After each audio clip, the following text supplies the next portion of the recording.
Transgender care for children is once again the target of the Trump administration. A new proposal would strip federal funds to hospitals that provide gender-affirming care and punish doctors and parents who contribute to it. LGBTQ+ advocates and families of transgender kids are denouncing the move, calling it cruel and dangerous. Constitutional law expert Robert McWhirter joins us live this morning to talk more on the proposal's path forward. Robert, thanks again for joining us. Good morning.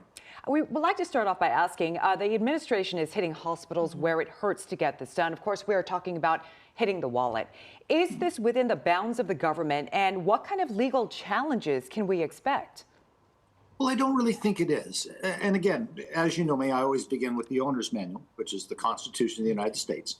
And the 14th Amendment says that you don't deny people equal protection of the laws, which means transgender people have the same rights as everybody else to health care. And we're talking about a standard of health care that the American Medical Association and all other major doctors groups and medical groups recognize that this is a condition. This is something that needs to be treated. It's relatively rare. I mean, we're spending a lot of time talking about a very small percentage of the benefits to the American people. And it's just taking away health care. And you can't take away people's health care in an unfair way that violates the due process clause of the 14th Amendment. So that essentially is what the issue is, and that's the basis of the legal challenges are going to be against this. It seems very complicated. So how do courts generally balance parental rights, a minor's interests, and the state's authority when it comes to these types of healthcare decisions?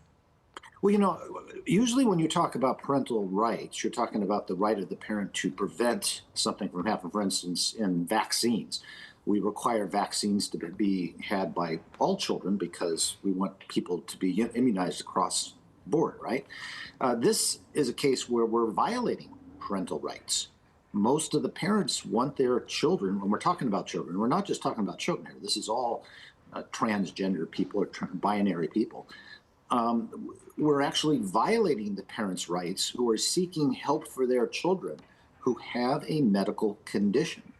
And also, you know, they're creating this definition that, you know, that there's only men and there's women. Well, if you look at people's chromosomal structure, most people are XY and, you know, double X, XY for us men and double X for women. But there's a lot of people whose chromosomes aren't the same. There's double XY. There are actually not just two genders. You can medically show that. And people are on a scale very often. And this is just medical fact that this is attempting to treat, and what the administration judge with a value judgment is coming in and saying, no, we don't care about these Americans, and they don't get the same right to medical care as the rest of us. Robert, I think this leads to the question, could this set a precedent if an administration targets health care for a specific group of people?